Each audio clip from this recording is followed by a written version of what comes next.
जी अस्सलाम वालेकुम। कैफेट लेक्चर 1 आज के लेक्चर का आगाज़ करते हैं।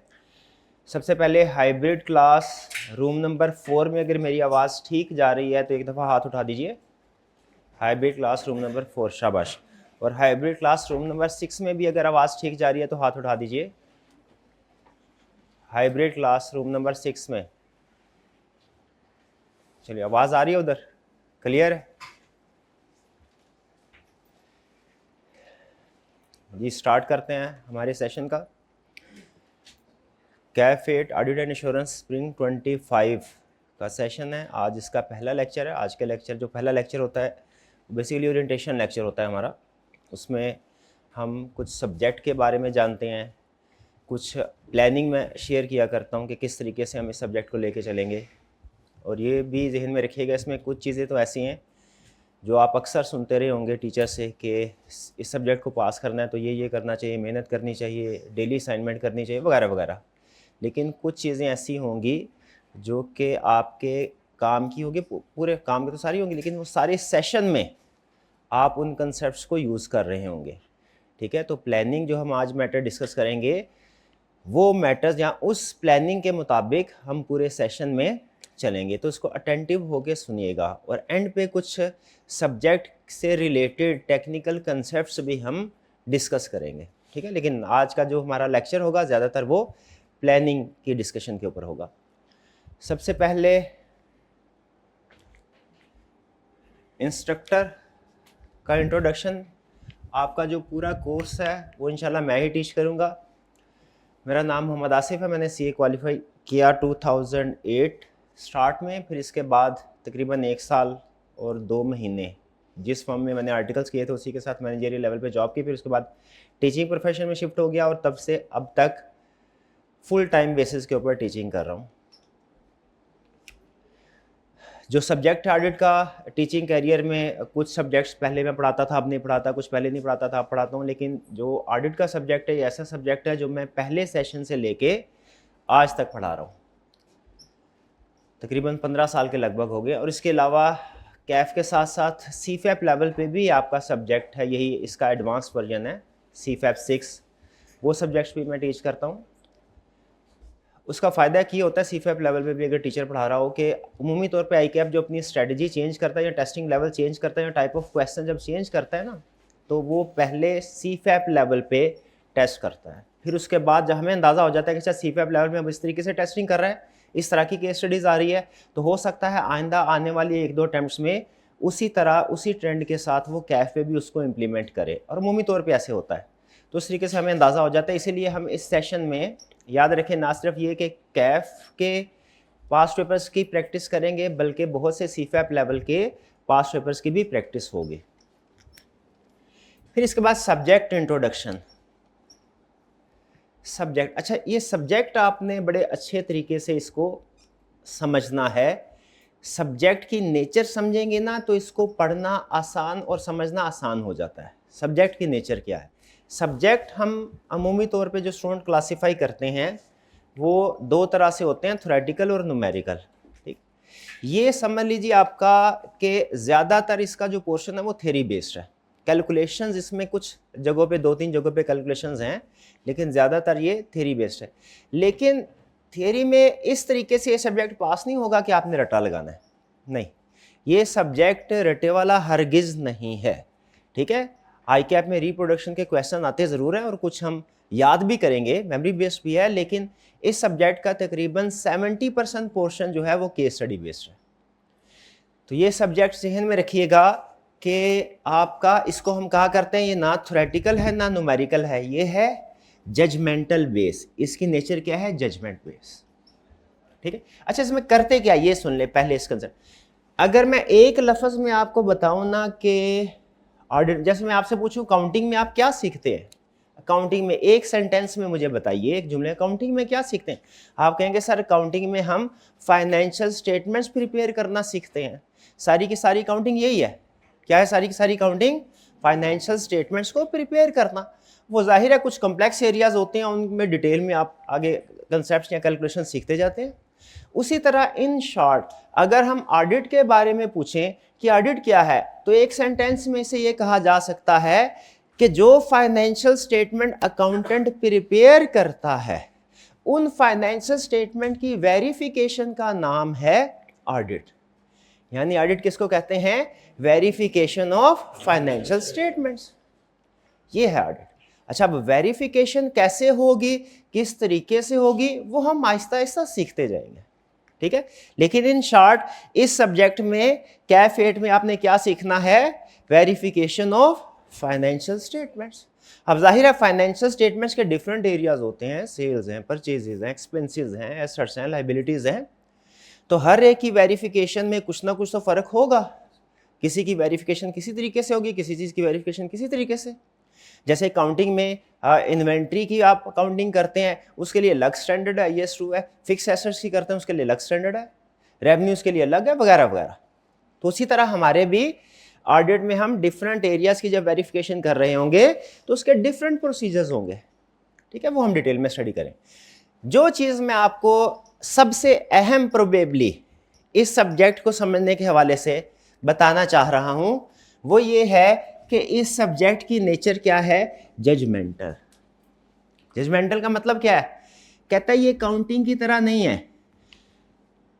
ऑडिट क्या हम पढ़ने जा रहे हैं? ऑडिट ये अकाउंटिंग की तरह नहीं है। वेरिफिकेशन, इसमें काउंटिंग फाइनेंशियल स्टेटमेंट की वेरिफिकेशन होगी, लेकिन इस सब्जेक्ट में और अकाउंटिंग के सब्जेक्ट में स्टूडेंट पॉइंट ऑफ व्यू से, तैयार करने के पॉइंट ऑफ व्यू से बहुत बड़ा फर्क है। और ये फर्क आपको पहले दिन समझ नहीं आया ना तो आखिरी दिन तक आप 2-3 सवाल पूछते रहेंगे इस सब्जेक्ट के बेसिक नेचर के हवाले से। तो अभी समझ लीजिए मैं क्या समझाने लगा हूं आपको कि जो ऑडिट का सब्जेक्ट है इसको पढ़ना, इसको समझना है हमने, तो ये अकाउंटिंग की तरह नहीं पढ़ना समझना।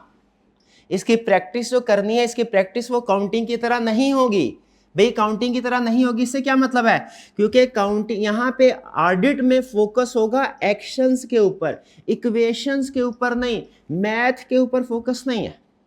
जैसे सुने एग्जांपल से, अकाउंटिंग में 2 + 2 कितने होते हैं? 4। 2 + 2 कितने होते हैं? 4। 2 + 2 कितने होते हैं? 4। आप बताइए मेरे 2 + 2 कितने होते हैं? और अगर कोई कहे 3, आंसर डिफरेंट है, गलत है। अगर कोई कहे 5, आंसर डिफरेंट है, गलत है। ऐसा ही है अकाउंटिंग में, ऐसा ही होता है। अकाउंटिंग में जब क्लास में टीचर आपको क्वेश्चन करवाते हैं, उनका आंसर भी वही होता है, आपका आंसर भी वही होता है। ऐसा ही है, अगर कोई अमाउंट गलत हो, डिफरेंट हो, तो वो गलत होती है। इसी तरह ऑडिट में इस तरीके से नहीं है। ऑडिट में हमारा जो सिखाता है ना हमें, वो कहता है कि आपने चीज़ों को किस तरीके से वेरीफाई करना है, आपने एक्सपेंसेस को किस तरीके से वेरीफाई करना है, एसेट को किस तरीके से वेरीफाई करना है। इसमें आपका आंसर याद रखें दूसरे से डिफरेंट हो सकता है और अक्सर डिफरेंट होता है। कुछ रूल ऐसे हैं जिनमें फर्क नहीं होना चाहिए, लेकिन ज्यादातर क्वेश्चन में याद रखें, ज्यादातर क्वेश्चंस में आपका आंसर टीचर के आंसर से डिफरेंट हो सकता है, आपका आंसर ICAP के सॉल्यूशन से डिफरेंट हो सकता है, एक स्टूडेंट का आंसर दूसरे स्टूडेंट से डिफरेंट हो सकता है, बल्कि अक्सर होगा, क्योंकि इसमें वो आपसे एक्शंस पूछता है। बताओ इस सिचुएशन में क्या करोगे, इस सिचुएशन में क्या करोगे, ठीक है। तो ये एक्शन डिफरेंट हो सकते हैं, हो सकते हैं, ठीक है। भाईजान से मैंने पूछा, भाईजान घर में वालदा ने रोटी नहीं पकाई, क्या करोगे? ये कहेंगे सर बाजार से ले आऊंगा। ये कहेंगे कोई बात नहीं सर मैं चावल खा लूंगा। ये कहते हैं सर कोई बात नहीं डबल रोटी पड़ी होगी मैं वो खा लूंगा। अब इन सब का आंसर डिफरेंट है, ऐसा ही है। किसका आंसर ठीक है? सबका आंसर ठीक है। अब अगर ICAP ने फर्ज कीजिए एक नंबर के साथ ये सवाल पूछा, फर्ज कीजिए एक नंबर के साथ, तो जिसने पहली वाली ऑप्शन बताई होगी वो भी ठीक, दूसरी वाली ऑप्शन होगी वो भी ठीक। ICAP जब सजेस्टिव सॉल्यूशन देगा तो क्या वो तीनों ऑप्शंस को डिस्कस करे? ICAP कहता है नहीं, मैं तीनों ऑप्शन, क्योंकि अगर तीनों ऑप्शन को डिस्कस करें ना तो उसमें भी स्टूडेंट कहता है कि सर इसका मतलब है हमने इतना ज्यादा लिखना था, ICAP ने 3 चीजें बताई, इतना ज्यादा लिखना था। तो ICAP कहता है नहीं, वो क्लियरली उसने बताया है कि आपका सॉल्यूशन डिफरेंट हो सकता है। ये असूल ऑडिट को पढ़ते हुए और ख़ास तौर पे क्वेश्चन को सॉल्व करते हुए जहन में रखना है। आपका आंसर डिफरेंट हो सकता है। ये काउंटिंग, बच्चा काउंटिंग का माइंड लेके आता है, सर जो आपने पढ़ाया, जो किताब में लिखा था एज इट इज वैसा ही सोल्यूशन करता हूं ना। सबसे बड़ी problem, sir case study solve की है लेकिन जो बुक में लिखा हुआ है वो और जो मैंने लिखा है वो उसमें फर्क है। वो फर्क तो होगा, ठीक है, वोकैबुलरी का फर्क होता है, सेंटेंस स्ट्रक्चर का फर्क हो जाता है, बाजू का जजमेंट का फर्क होता है। तो सबसे अहम चीज जो आज के लेक्चर में आपने समझ के घर जाना है वो क्या है कि ऑडिट अकाउंटिंग की तरह का सब्जेक्ट नहीं है, ठीक है। इसमें वो अक्सर आपसे एक्शंस पूछेगा, प्रोसीजर पूछेगा जो कि डिफरेंट हो सकते हैं। एक ही मसले को टैकल करना है, हर एक का अपना अपना तरीकाकार होता है। एग्जाम में वो आपके सामने मसला रखेगा, हो सकता है ये भाई कोई और सॉल्यूशन प्रेजेंट कर दें, ये बहन जी कोई और सॉल्यूशन प्रेजेंट कर दें, वो दोनों ठीक हो सकते हैं लेकिन दोनों गलत भी हो सकते हैं। डिफरेंट होने का मतलब मैं कह रहा हूं लाजमी नहीं कि गलत हो और ये भी लाजमी नहीं कि ठीक हो, ठीक है। सिर्फ बताना ये चाह रहा हूं कि यहां पे 2 + 2 = 4 नहीं सीखेंगे हम, ठीक है। यहां पे मसला और इस मसले को हल कैसे करना है ये सीखेंगे और मसले को हल करने के डिफरेंट वेज हो सकते हैं।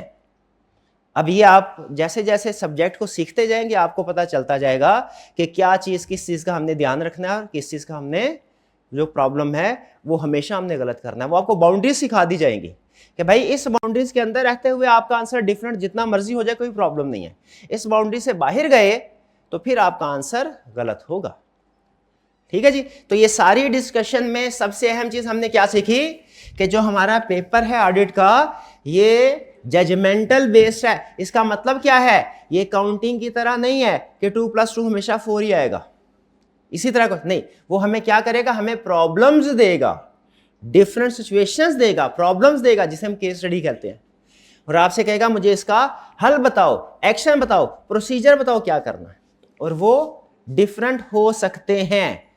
आपका सॉल्यूशन डिफरेंट हो सकता है, ये ध्यान में रखिएगा। आगे चलते हैं। प्री रेक्विजिट्स क्या है, क्या इस सब्जेक्ट को पढ़ने से पहले कुछ और सब्जेक्ट पढ़ना जरूरी है? अकाउंटिंग के बेसिक कंसेप्ट होना लाजमी है। जैसे मैंने बताया ना, ऑडिट है वेरिफिकेशन ऑफ फाइनेंशियल स्टेटमेंट।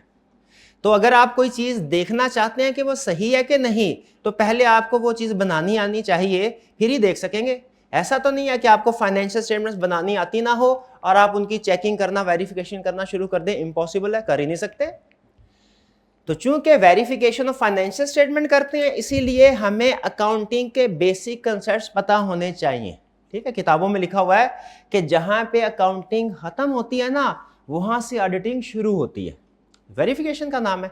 तो इसीलिए अकाउंटिंग में फाइनेंशियल स्टेटमेंट कैसे प्रिपेयर होती हैं ये आपको पता होना चाहिए। इनकम स्टेटमेंट क्या है, इसमें कौन कौन सी लाइन आइटम्स आती हैं, बैलेंस शीट क्या है, इसमें कौन कौन से एरियाज आते हैं, कैश फ्लो स्टेटमेंट क्या है, वगैरह वगैरह, नोट्स द अकाउंट्स क्या होते हैं, ये कंसेप्ट्स आपको पता होने चाहिए जो कि आप पीआरसी लेवल की जो अकाउंटिंग है उसमें पढ़ चुके होते हैं, ठीक है, उसमें पढ़ चुके होते हैं।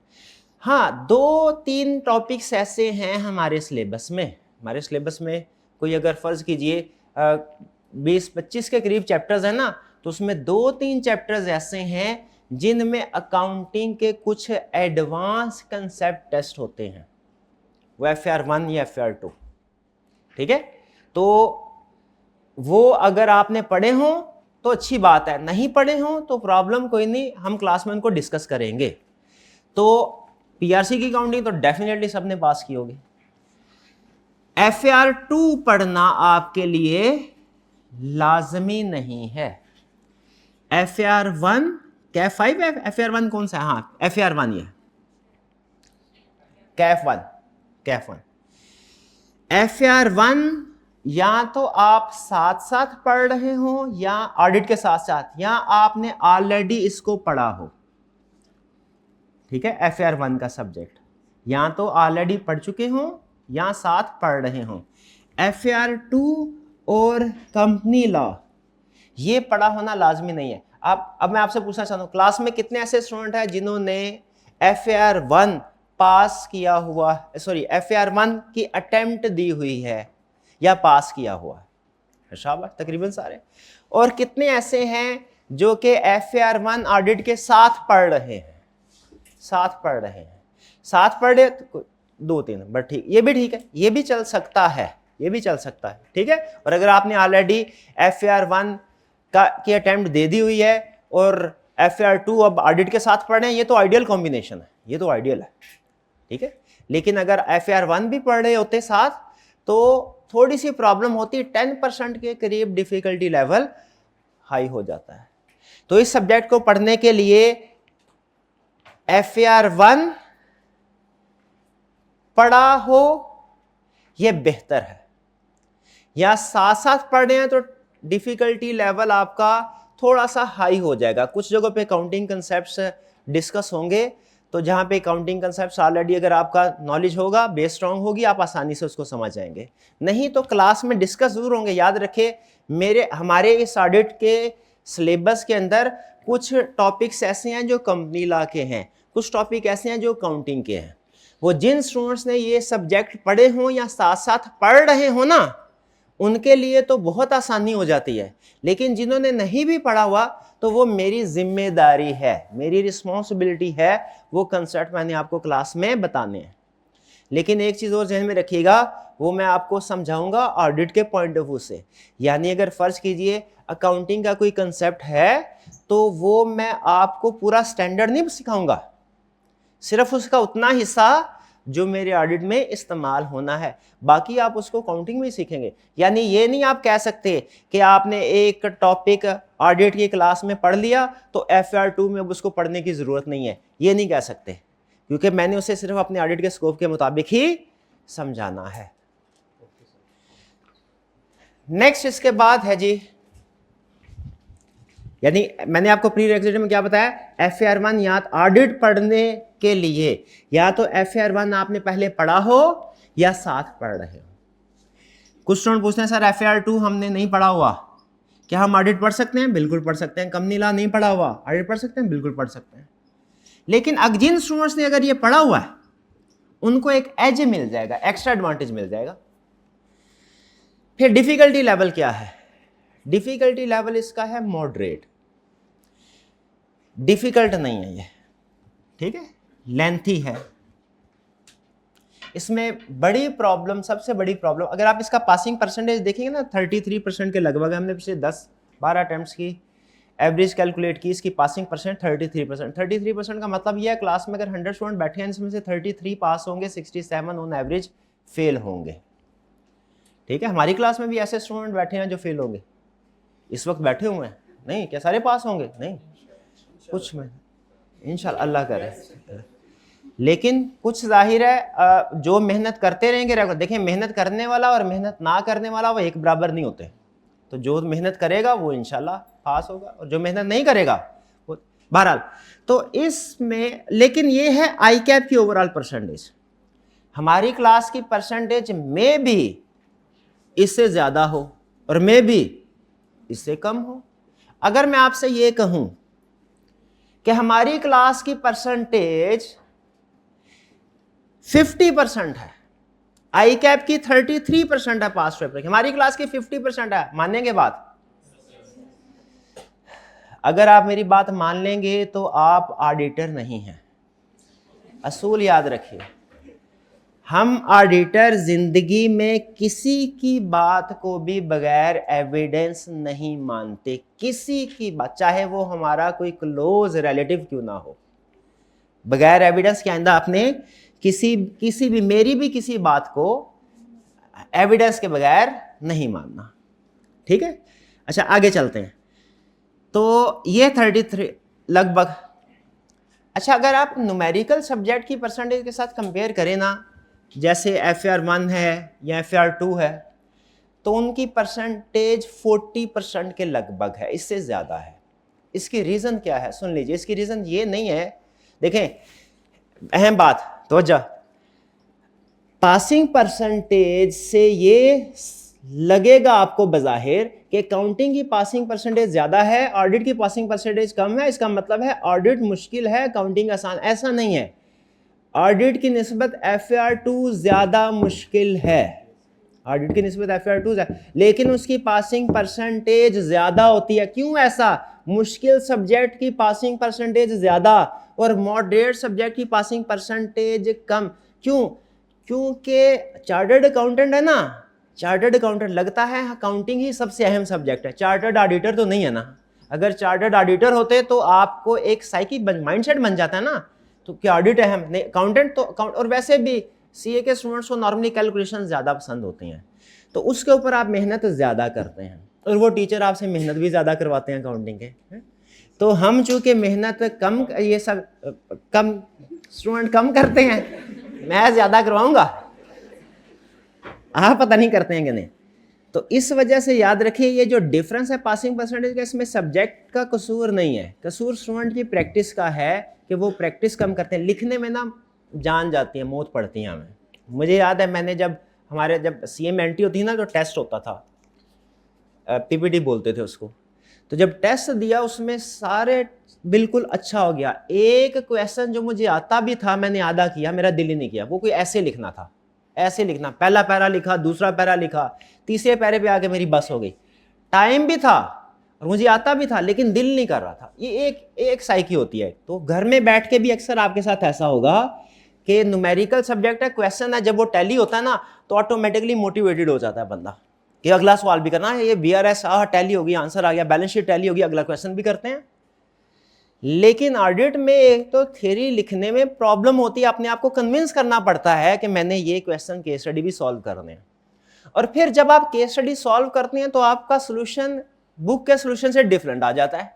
फिर आप ये बात भूल जाते हैं कि सर ने कहा था कि डिफरेंट सोल्यूशन भी ठीक हो सकता है। आप कहते हैं मैंने कुछ और, अकाउंटिंग में जो लिखा होता है मैं करता हूं ना, वही किताब में लिखा होता है, बड़ा मजा आता है, बैलेंस शीट टैली हो गई। ऑडिट में मैंने कुछ और लिखा होता है, बुक में कुछ और है, लगता है मुझे सही समझ नहीं आई। ऐसा करते हैं, किताब करते हैं बंद, कल क्लास में सर से पूछ लेंगे कि इसमें क्या करना। ऐसा नहीं करना, प्रैक्टिस आपने करते जाना है। तो ये एक बड़ी वजह होती है ऑडिट में फेलियर की, प्रैक्टिस ना करना, रिटन प्रैक्टिस के ऊपर आपको फोकस करना पड़ेगा। जिस स्टूडेंट ने रिटन प्रैक्टिस कर ली, खासतौर पे केस स्टडी की, उसके पास होने के चांसेस डबल से भी ज्यादा होंगे एवरेज स्टूडेंट की निस्बत। ठीक है जी, पासिंग परसेंटेज की हमने बात कर ली। फिर इसके बाद पेपर पैटर्न क्या है। इसमें 100 मार्क्स का पेपर है, कोई MCQs नहीं है। ऑडिट के पेपर में कोई MCQs नहीं होते। दो तरह के क्वेश्चंस आते हैं, रिप्रोडक्शन जिसे हम रटे वाला सवाल कहते हैं, और case study scenario based questions. लगभग परसेंटेज वेरी करती है। इजी पेपर हो तो रिप्रोडक्शन का क्वेश्चन ज्यादा आता है, डिफिकल्ट पेपर आ जाए तो केस स्टडी ज्यादा टेस्ट करता है। ऑन एवरेज जो वेटेज है 30% के करीब आपका जो पेपर होगा 100 मार्क्स का, वो थ्योरी बेस्ड होगा और 70% के करीब केस स्टडी बेस्ड होगा। थ्योरी के क्वेश्चन में अमूमी तौर पे 3 to 6 मार्क्स के क्वेश्चन आते हैं, ज़्यादातर 4 नंबर का क्वेश्चन आता है थ्योरी में, जब वो रटा आपसे कुछ ना कुछ पूछ रहा होता है। ठीक है, लेकिन जो रेंज आती है वो 3 to 6 मार्क्स की जाती है। और जो केस स्टडी है इसमें 6 to 10 मार्क्स की केस स्टडी पूछता है। कभी कभार हो सकता है 12 मार्क्स की पूछ रहे, कभी कभार हो सकता है 4 मार्क्स ऑन एवरेज। ये आपका पेपर का स्ट्रक्चर है। ठीक है, इसमें कोई 20 मार्क्स के क्वेश्चन नहीं या 15 मार्क्स के क्वेश्चन नहीं आते। आई कैप अमूमी तौर पे आपको पता है, आपने पेपर पहले भी अटेम्प्ट किए होंगे, न्यूमेरिकल के अलावा वो 4 से लेके 10 नंबर के दरमियान में आई कैप टेस्ट करता है, क्योंकि उसकी कोशिश होती है ज़्यादा से ज़्यादा चैप्टर्स को टेस्ट करें। ये है हमारा सब्जेक्ट इंट्रोडक्शन। इसके अंदर सबसे जो अहम बात है, सबसे अहम बात, वो आपने नेचर ऑफ द सब्जेक्ट को याद रखना है। जजमेंटल है, 2 + 2 = 4 नहीं, इधर बैलेंस शीट टैली नहीं होगी। एज इट इज आपका सोल्यूशन कभी मैच नहीं करेगा, बल्कि जिसकी केस स्टडी का as it is solution match करता है ना, हमें पता चल जाता है इसने रटा लगाया हुआ है, मैच कर ही नहीं सकता। ठीक है, कंसेप्ट मैच होने चाहिए, कंसेप्ट मैच होने चाहिए, अल्फाज मैच नहीं होंगे। कंसेप्ट मैच होने चाहिए, अल्फाज मैच नहीं होंगे, करने भी नहीं। ठीक है, और फिर इसके बाद पासिंग परसेंटेज में ये ध्यान में रखना, मैंने आपको बताया कि रिटन प्रैक्टिस करें। प्रैक्टिस जिस चीज़ की करते हैं ना, जिस चीज़ की करते हैं, ठीक है, तो वो जैसे वो हमारे उलमा किराम भी कहते हैं कि नौजवान जो है ना जिस चीज़ में लग जाएं उस चीज़ को निखार देते हैं। तो अगर आप अकाउंटिंग में लग जाएंगे अकाउंटिंग को निखार देंगे, ऑडिट में लग जाएंगे ऑडिट को निखार। तो आपने ऑडिट को भी टाइम, अकाउंटिंग को भी टाइम देना है। मैं ये नहीं कह रहा अकाउंटिंग का टाइम ऑडिट को देना, नहीं, अकाउंटिंग का टाइम अकाउंटिंग को, ऑडिट का ऑडिट को। चलिए जी, ये क्लियर हो गया। अच्छा, अब आगे चलते हैं। अच्छा, ये थोड़ी सी डिस्कशन सिर्फ ये कि यूट्यूब पे भी लेक्चर्स पड़े होते हैं, तो क्या फ़र्क है। जैसे ये अभी ये ऑनलाइन वाले स्टूडेंट्स के लिए, ये फिजिकल स्टूडेंट्स के लिए नहीं है, ठीक है। ये डिस्कशन में सिर्फ इस डिस्कशन का पर्पज़ सिर्फ ये है कि ऑनलाइन वाले जिन स्टूडेंट्स ने इनरोलमेंट करवाई है उनको कॉन्फिडेंस देना, उनको बताना कि उन्होंने जो इन्वेस्टमेंट की है ये क्यों, कहीं ऐसा तो नहीं कि वो इन्वेस्टमेंट करने वाले ऑनलाइन एडमिशन लेने वाले बेवकूफ़ हैं। क्योंकि अगर लेक्चर यूट्यूब पे भी अवेलेबल हैं, वहाँ पे फ्री अवेलेबल हैं, तो फिर कॉलेज से लेक्चर बाय करने की क्या ज़रूरत है। ठीक है, ये इन स्टूडेंट, और मैं सिर्फ उन स्टूडेंट्स के लिए जो ऑलरेडी इनरोलमेंट करवा चुके हैं, ठीक है, उनको कॉन्फिडेंस देने के लिए, ठीक, कि क्या ऑफिशियल लेक्चर जो है इनमें और जो यूट्यूब पे लेक्चर पड़े होते हैं इनमें क्या फ़र्क है। देखिए, पहला रिस्क, अच्छा एक होता है लफ्ज़ मैं बोला करूँगा रिस्क, एक है कि मैं बोला करूँगा कि ये चीज़ गलत है, एक मैं कहूँगा कि रिस्क है। ठीक है, जैसे मैं कहूँ भाई ये शरारती हैं, फर्ज करें एक जुमला ये, और दूसरा मुझे लग रहा है कि ये शरारती हैं, रिस्क है कि ये शरारती हैं। दोनों में फ़र्क है कि नहीं।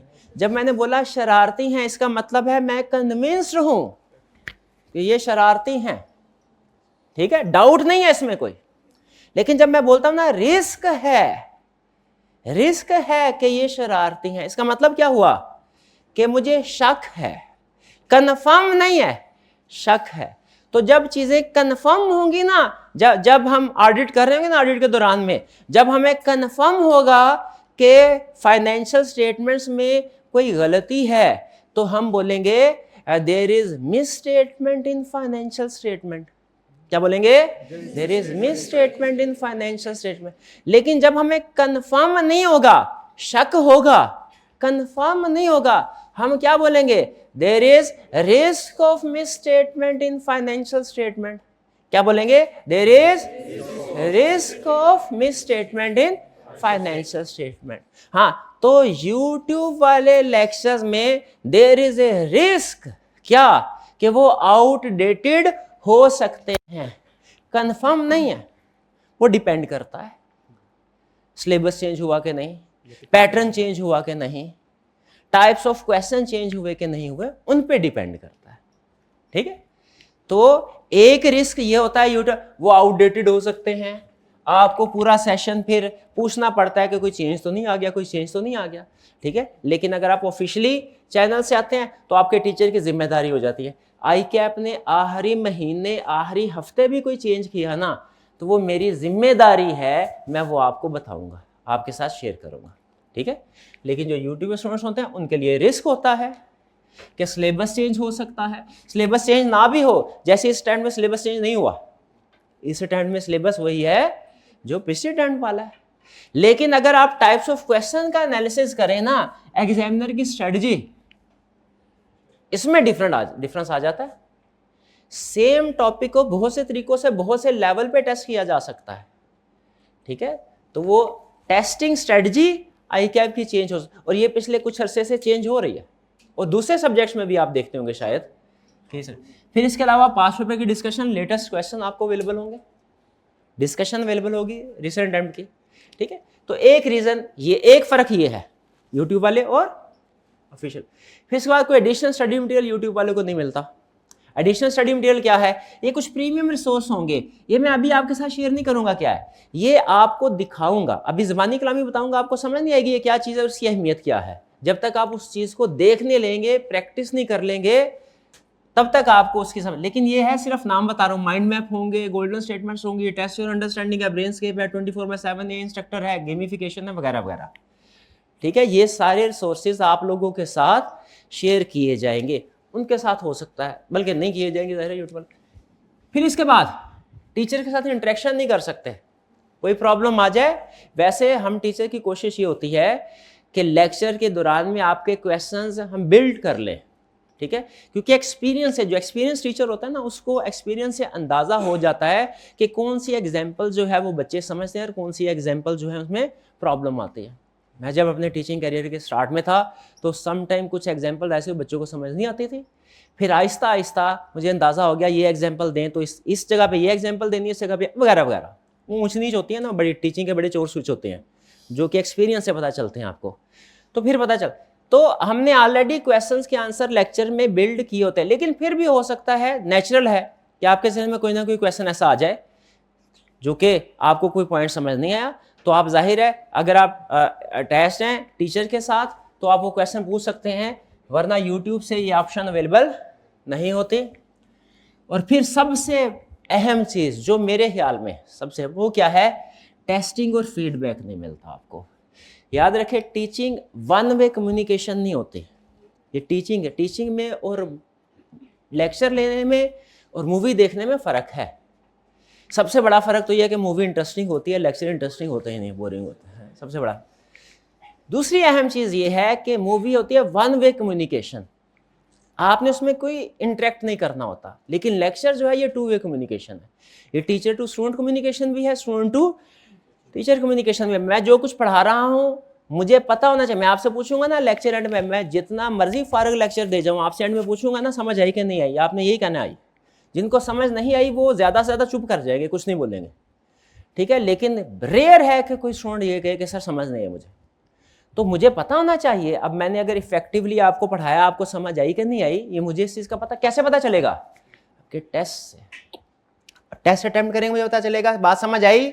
एग्जाम में जाके आप उसको उस तरीके से लिखने के काबिल हैं कि नहीं जिस तरीके से ICAP चाहता है। तो यूट्यूब में तो टेस्ट वगैरह होते नहीं है। और अगर, और ये बात आप फिजिकल स्टूडेंट्स के लिए भी है कि आप लोगों ने भी वीकली टेस्ट स्किप नहीं करने। ये बहुत ही अहम एलिमेंट होता है हमारे एजुकेशन सिस्टम का। टेस्टिंग से ही पता चलेगा ICAP लेवल के लिए आप तैयार हो रहे हैं कि नहीं हो रहे। अच्छा चले, ये तो सारी बातें होगी कि क्यों उधर नहीं जाना है, लेकिन स्टिल YouTube में जो लेक्चर्स पड़े होते हैं स्टिल यूजफुल है। अब सुनने किन के लिए यूजफुल है, यानी मेरी सजेशन क्या है कि किन स्टूडेंट्स को, जन ऐसे स्टूडेंट जो रिपीटर हों और अफोर्ड ना कर सकते हों, उनके लिए YouTube लेक्चर्स बेहतर है। रिपीटर क्यों बोला? क्योंकि उनके पास ये सारे रिसोर्सेज ऑलरेडी अवेलेबल होंगे, ठीक है, रिसोर्सेज अवेलेबल होंगे, ठीक है। लेकिन स्टिल चूंकि चांस है कि कुछ चेंजेस आ जाएं, तो ऐसे स्टूडेंट जो रिपीटर हैं, अफोर्ड नहीं कर सकते, वो YouTube के लेक्चर जाके वहां से देख ले, लेकिन एहतियातन किसी करंट स्टूडेंट के साथ इन टच रहें ताकि जो चेंजेस वगैरह है वो उनको खबर मिलती रहे। क्लियर जी? आगे चलते हैं। Next, author book structure. हमारा जो मटेरियल हम यूज़ करेंगे वो मटेरियल होगा हमारा स्टडी मटेरियल। दो ऑप्शंस हैं, दो ऑप्शन, आपने दोनों में से किसी एक ऑप्शन को सिलेक्ट करना है, दोनों को नहीं करना।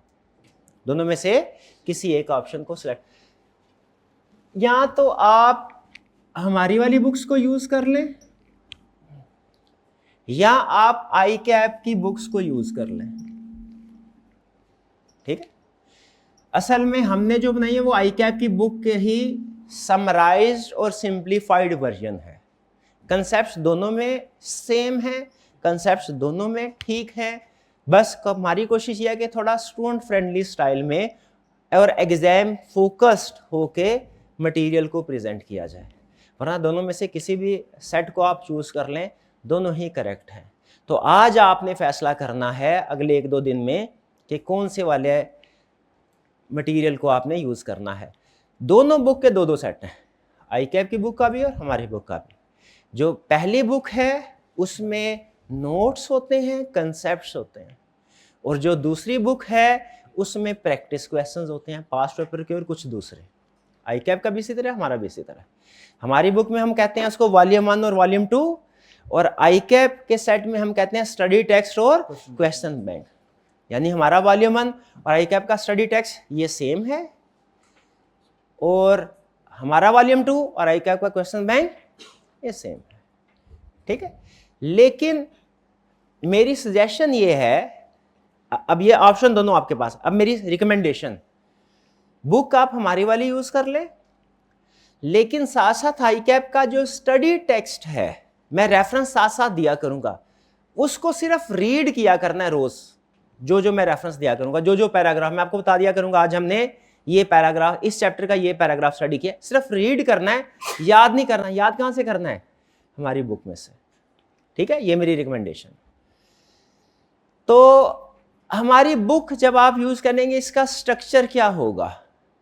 स्ट्रक्चर सुन लीजिए। इसमें चैप्टर्स हैं, लगभग 23 के करीब चैप्टर्स हैं। इसमें इन चैप्टर्स को, हर चैप्टर को डिफरेंट लर्निंग ऑब्जेक्टिव या कंसेप्ट्स में डिवाइड किया गया है।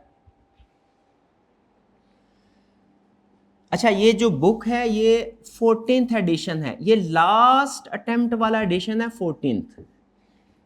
इस अटेम्प्ट में भी यही चलेगा, ठीक है। आप इसको यूज कर सकते हैं।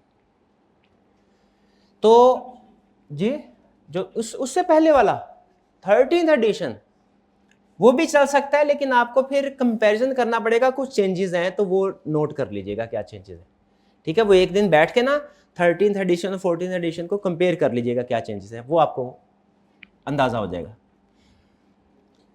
चैप्टर्स है, हर चैप्टर को डिफरेंट कंसेप्ट्स में डिवाइड किया गया जिसे लर्निंग ऑब्जेक्टिव कहते हैं, और एक टेक्निक अडॉप्ट की गई है कंसेप्ट्स को लिखने में जिसे कहते हैं bionic reading method. Bionic reading method ये होता है कि जब आप रीड कर रहे हो तो जो अहम अल्फाज है जिसे हम कहते हैं पावर वर्ड्स, पावर वर्ड्स, हम जो बोलते हैं ना अल्फाज, हमारे हर लफ्ज़ में ताकत होती है, ताकत होती है। कुछ अल्फाज में ताकत ज़्यादा है, कुछ अल्फाज में ताकत कम होती है।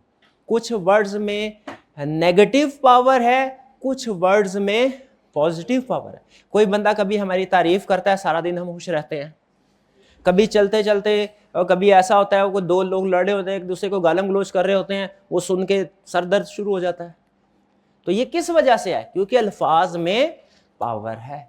अब हर लफ्ज़ में पावर नहीं है। आप माशाल्लाह पढ़े लिखे लोग हैं, आपने इस चीज़ को रियलाइज़ करना है, ठीक है, कि कौन से नेगेटिव वर्ड्स हैं, किन वर्ड्स के अंदर नेगेटिव पावर है, किन के अंदर पॉजिटिव पावर, और नेगेटिव वर्ड्स को यूज़ नहीं करना जिंदगी में।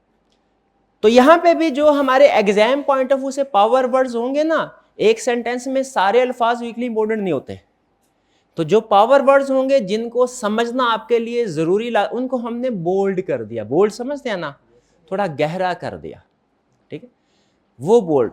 इस तरीके से क्या होता है, एक तो आपको पता चलता है इसमें ये चीज अहम है, और दूसरा जब आप रिवीजन कर रहे होते हैं ना, रिवीजन क्विकली हो जाती है आपकी। जब आप रिवीजन कर रहे होंगे ना तो उस वक्त आपको अंदाजा होगा। ये मैं थोड़ा सा बुक का स्ट्रक्चर, चूंकि अब आपने पूरा सेशन इसको स्टडी करना है, मैं आपके सामने डिस्प्ले करना चाह रहा हूं कि वो कैसा होगा। अभी तो आपके पास नहीं होगी, लेकिन इस वीकेंड तक या अगले 2-3 दिन में जब आपके पास बुक होगी तो आपने फिर उसमें आपको अंदाजा हो जाएगा। दिखा मैं अभी रहा हूं।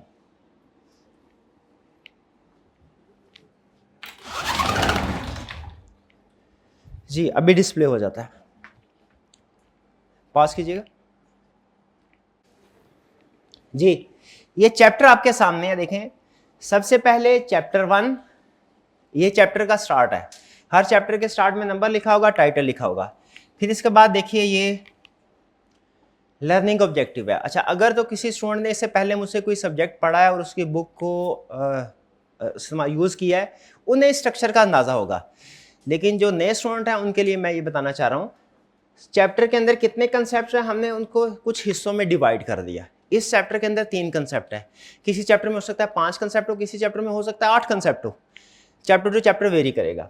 अहम चीज़, हर कंसेप्ट के साथ हमने लिख दिया है कि अगर आप आई कैप की बुक में जाके ये कंसेप्ट पढ़ना चाहते हैं तो आपको कहाँ पे मिलेगा।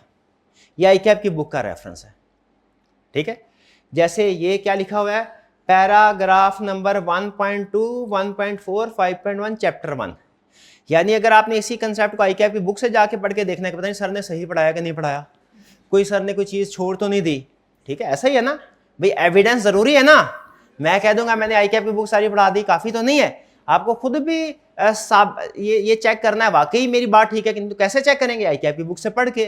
तो यहां पे क्या कह रहा है, ये कंसेप्ट अगर आप हमारी बुक से पढ़ना चाहते हैं तो ये नीचे लिखा होगा, ये नीचे, ये लर्निंग ऑब्जेक्टिव मान देखें, ये कंसेप्ट। और अगर आप ICAP की बुक से जाके पढ़ना चाहते हैं तो क्या करना पड़ेगा आपको? चैप्टर नंबर, ICAP की बुक का चैप्टर नंबर 1 पे जाना है, वो सेक्शन और सब सेक्शन में डिवाइडेड है, उसके सेक्शन नंबर 1 और पैराग्राफ नंबर 2 पे जाइए। 1.2 का मतलब ये है, पहला डिजिट सेक्शन नंबर और दूसरा उसका पैराग्राफ नंबर, फिर सेक्शन 1, ठीक है जी। इस तरीके से आप उधर जाके उसको रीड करके टिक कर लीजिएगा साथ साथ। और मैं हाईली रिकमेंड करता हूं कि ICAP की बुक को आप साथ साथ सिर्फ रीड कर लें, चेक करने के लिए कि कोई चीज रह तो नहीं गई, उससे रिवीजन ही हो जाएगी आपकी। याद नहीं करना, याद करने के लिए ICAP की बुक मेरे ओपिनियन के मुताबिक सूटेबल नहीं है। फिर इसके बाद ये ICAP का जो वॉल्यूम 2 है यानी क्वेश्चन बैंक, उसमें इस कंसेप्ट से रिलेटेड कौन से वाला क्वेश्चन है वो आगे लिख दिया गया, ठीक है। यानी जब आप ये लर्निंग, इसका मतलब है हमारे पहले चैप्टर के पहले ही कंसेप्ट से हम एग्जाम लेवल की प्रैक्टिस स्टार्ट कर देंगे, ठीक है। तो ये फिर 3 चैप्टर, इसके बाद फिर 3 कंसेप्ट्स हैं, नीचे जाएंगे आपको पता चलेगा ये तीनों कंसेप्ट्स उसी तरतीब से लर्निंग ऑब्जेक्टिव 1 2 3, और फिर हर कंसेप्ट के एंड में कुछ क्वेश्चंस होंगे प्रैक्टिस करने के लिए। यानी ऐसा नहीं है कि हम प्रैक्टिस चैप्टर एंड पे करेंगे, नहीं, चैप्टर एंड पे भी होगी, लेकिन हर कंसेप्ट के साथ एंड पे आपको हर रोज होम असाइनमेंट मिला करेगी जो आपने अटेम्प्ट किया करने हैं, ठीक है। हर लर्निंग ऑब्जेक्टिव के बाद उससे रिलेटेड कुछ, ताकि पता चल, इससे आपको खुद पता चल जाएगा कि आपने ये कंसेप्ट पढ़ा है, क्या आप ICAP का क्वेश्चन अटेम्प्ट करने के काबिल हैं या नहीं है, ठीक है। मैं आपसे पूछता हूं, फर्ज कीजिए अगर मैं आपसे अकाउंटिंग पढ़ा रहा हूं, आपसे ओपिनियन लेना है कि किस तरीके से आपको पढ़ाऊं। पहला तरीका यह है कि पहले सारे कंसेप्ट सिखा दूं, फिर एक बड़ा सा ICAP का पास पेपर का क्वेश्चन उसकी प्रैक्टिस करवा दूं, ये ठीक है? या छोटे छोटे कंसेप्ट सिखाऊं और हर कंसेप्ट के बाद उसकी प्रैक्टिस, उस कंसेप्ट की, दूसरे कंसेप्ट के बाद उसकी प्रैक्टिस, तीसरे कंसेप्ट के बाद उसकी प्रैक्टिस, और एंड पे पूरे सारे कंसेप्ट्स वाला एक बड़ा क्वेश्चन वो प्रैक्टिस कर लें। बताए क्या बेहतर है? छोटे छोटे स्टेप बाय स्टेप, ठीक है। ये अप्रोच मैंने एक गोरे की किताब से सीखी थी, तो स्टेप बाय स्टेप लेके चल रहा था, वो साथ साथ कैलकुलेशन, कॉन्फिडेंस भी बिल्ड होता रहता है। तो इसी तरह हम हर कंसेप्ट के बाद क्वेश्चन, छोटे छोटे क्वेश्चन प्रैक्टिस करते जाएंगे, और एंड में फिर जब चैप्टर कंप्लीट हो जाएगा तो फिर बड़ी केस स्टडी को सॉल्व करना हमारे लिए आसान हो जाएगा, ठीक है, उसी पर। अच्छा, अब इसके बाद आगे देखें वो बायोनिक रीडिंग मेथड। अब ये देखें, जैसे ये चले, यही सामने इसी को देख लेते हैं, ये एडवांटेजेस लिखे हैं। अभी शायद पता नहीं आपको आइडेंटिफाई क्लियरली विजिबल है या नहीं। अगर आप देखें ना तो इस पूरी लाइन के अंदर एक लफ्ज ऐसा है जो बोल्ड किया गया है, क्रेडिबिलिटी। शाबाश, आपको पता चल गया कि ये सबसे अहम लफ्ज ये है। एग्जाम में अगर आपने ये लफ्ज लिख दिया ना सोल्यूशन में, आगे पीछे कोई डिफरेंट अल्फाज भी यूज कर दिए, आपका सोल्यूशन बिल्कुल ठीक है। ये मोस्ट इंपॉर्टेंट वर्ड है इस पूरे कंसेप्ट के अंदर। इसी तरह मेरी कोशिश है कि इसमें टाइम बहुत लगता है, मैं अब वो बताना नहीं चाहता किस तरीके से कितना टाइम लगा है, लेकिन बहरहाल आपको खुद अंदाजा हो गया होगा कि पहले पूरा पढ़ना, फिर उसके बाद उसमें से ढूंढना क्या चीज़ है, फिर उसके बाद पास पेपर में देखना कि क्या वो इन्हीं कंसेप्ट को टेस्ट करके कर रहा है, इन्हीं के ऊपर सोल्यूशन बना रहा है। वो लेंथी टाइम कंज्यूमिंग काम होता है, तो उसके मुताबिक फिर मैंने, ये है बायोनिक रीडिंग मेथड। जब आप रिवीजन भी कर रहे होंगे ना, तो सिर्फ ये लफ्ज आ गया, रिवीजन हो गया कंसेप्ट, आपका रिवीजन में भी टाइम बचेगा, आपकी एफर्ट्स भी फोकस हो जाएंगी, आपको पता है मैंने किस चीज के ऊपर टाइम लगाना है, किस चीज के ऊपर उसको अच्छे तरीके से समझना है। तो ये है रीडिंग। फिर इसके बाद जो आपके क्वेश्चंस हैं उनके आंसर आपको एंड में मिलेंगे। ये एंड में चैप्टर के एंड पे देखें, वो जैसे क्वेश्चन नंबर 1 का है, फिर 2 और फिर 3, जितने भी क्वेश्चन है उनका सजेस्टिव सॉल्यूशन मिल रहा है। अच्छा, सजेस्टिव सॉल्यूशन के साथ साथ याद रखें, अकाउंटिंग में शायद आप ये प्रैक्टिस नहीं करते या करते होंगे, मुझे कंफर्म नहीं, लेकिन ऑडिट में आपने लाजमी सॉल्यूशन, आप समझते हैं सॉल्यूशन सबसे अहम है। आपको ICAP के पास वेबसाइट पे जाए, आपको 4 सोर्सेज मिलते हैं एग्जाम वाले सेक्शन में, question paper, solution, examiner comments, marking scheme. मेरे ख्याल में इसमें सबसे अहम एग्जामिनर कमेंट्स हैं, स्टूडेंट को लगता है सबसे अहम सॉल्यूशन है, ठीक है, लेकिन मुझे पता है सोल्यूशन में कुछ चीज़ें आसान होती है, कुछ मुश्किल है। हमें ये पता होना चाहिए स्टूडेंट्स क्या गलतियां करते हैं एग्जाम में, ताकि हम उन गलतियों को अवॉइड कर सके। तो स्टूडेंट क्या गलतियां करते हैं एग्जाम में, ये कहाँ लिखा होता है? एग्जामिनर कमेंट्स में। एग्जामिनर कमेंट्स आपने इससे पहले किसी सब्जेक्ट के पढ़े हैं? हाँ, शाबाश। और फिर मार्किंग प्लान, आपको पता चल जाए क्या लिखना था और उसके कितने मार्क्स हैं, क्या लिखना है और उसके कितने मार्क्स हैं, ये मार्किंग प्लान। हर क्वेश्चन को रिटर्न फॉर्म में अटेम्प्ट करने के बाद लाजिम है आपके ऊपर एग्जामिनर कमेंट्स और मार्किंग प्लान को जरूर पढ़ना है, समझना है। ठीक है जी। फिर इसके बाद चैप्टर के साथ ये कुछ पास्ट एंड एनालिसिस दिया गया है कि पास्ट में ये कैसे टेस्ट होता रहा है, लेकिन आप, मेरी सजेशन है इसको इग्नोर कर दें, क्योंकि आप जब इसको थोड़ा एनालाइज करते हैं ना तो गलत डिसीजन की तरफ से, क्योंकि आपके एनालाइज करने का मकसद ये होता है मैं गेस कर रहा हूँ इस अटेम्प्ट में ये आएगा कि नहीं आएगा, अगर इस चैप्टर में से सवाल नहीं आएगा तो उसको छोड़ देता, भाई सर ये पिछले 4-5 दफा नहीं आया, अब भी नहीं आएगा, इसको छोड़ देते हैं। ये एनालिसिस इस पर्पज के लिए नहीं है, ये आपको सिर्फ ओवरऑल वेटेज देने के लिए कि इस चैप्टर में से अमूमी तौर पे कितने नंबर का क्वेश्चन आता है। याद रखिएगा, ऑडिट में एक कंसेप्ट था, मेरा ये बिलीव था कि इसका ऑडिट से दूर दूर का कोई ताल्लुक नहीं है और आई कैप ये कभी भी नहीं पूछेगा, ठीक है। और आई कैप ने एक अटेम्प्ट में उस कंसेप्ट को भी पूछ लिया, उसके बाद मैंने असूल बना लिया आई कैप कहीं से भी कुछ भी पूछ सकता है। याद रखें, आपके ख्याल में जब एक उस्ताद की जजमेंट, आपकी जजमेंट तो खैर फिर भी रॉ जजमेंट होती है, उस्ताद की जजमेंट फिर भी रिफाइंड जजमेंट होती है, किसी बेस पे होगी ना। अगर उस्ताद की ये जजमेंट कि आई कैप ये नहीं पूछेगा, ये गलत हो सकती है, ठीक है, तो फिर आपकी भी हो सकती है। तो हमने सिलेबस का कोई भी कंसेप्ट, याद रखिए, नहीं छोड़ना, नहीं छोड़ना। आई कैप सिलेक्टिव स्टडी को पसंद नहीं करता। और ये नीचे कुछ थोड़ा सा ना हर चैप्टर का ओवरव्यू है और एग्जामिनेबिलिटी है, ये जैसे झलकियां होती है ना, वो कुछ मूवी वगैरह की झलकियां, ये ट्रेलर है, ये चैप्टर का हाँ हाईलाइट्स है। चलिए, ये था बुक का स्ट्रक्चर जो मैं आपके साथ शेयर करना चाह रहा था, क्योंकि आपने इसी स्ट्रक्चर के मुताबिक आगे प्रोबेबली पढ़ना है अगर आप हमारे वाले बुक को यूज करेंगे। वापिस आते हैं, और चीजें क्या, इंस्ट्रक्शन, कुछ हिदायत, अमल करेंगे इंशाल्लाह फायदा होगा, नहीं करेंगे तो नुकसान आपका है, बताना मेरा फर्ज है, इसलिए गौर से सुन लीजिए। कुछ एडवाइसेस, ये एडवाइसेस कुछ ऐसी हैं जो ऑनलाइन और फिजिकल दोनों स्टूडेंट्स के लिए हैं, कुछ ऐसी हैं जो सिर्फ फिजिकल स्टूडेंट के लिए, कुछ ऐसी हैं जो सिर्फ ऑनलाइन वाले स्टूडेंट्स के लिए है। पहले वो चीजें जो कि फिजिकल और ऑनलाइन दोनों स्टूडेंट्स के लिए है। ऑडिट पास करने के लिए 2 घंटे डेली प्रैक्टिस लाजमी है, घर जाके आपने 2 घंटे सेल्फ स्टडी लाजमी करनी है। क्लास लेक्चर का टाइम इसमें शामिल नहीं है। ऑनलाइन वाले स्टूडेंट्स अक्सर कहते हैं सर 1.25 घंटे का लेक्चर है तो बाकी 45 मिनट हमने पढ़ना है, नहीं नहीं नहीं, 1.25 घंटे का लेक्चर लेने के बाद बाकी 2 घंटे पढ़ना है। अगर आप इतना टाइम ऑडिट को दे सकते हैं तो फिर कंटिन्यू करें, वरना ना करें। और याद रखें, शुरू में अब होता क्या है, शुरू में चूंकि सब्जेक्ट बेसिक लेवल पे चल रहा होता है, इतनी ज्यादा होम असाइनमेंट है नहीं। आज जैसे कोई होम असाइनमेंट नहीं होगी, कल होम असाइनमेंट होगी, इक्का दुक्का क्वेश्चन जो शायद आप 10-15 मिनट में कर लें। तो स्टूडेंट ये समझता है कि सर मैंने तो पहले हफ्ते में आधे घंटे में सारा निपटा दिया करता था, तो इसका मतलब है 2 घंटे जरूरी नहीं आधे घंटे में सब्जेक्ट तैयार हो जाएगा, नहीं।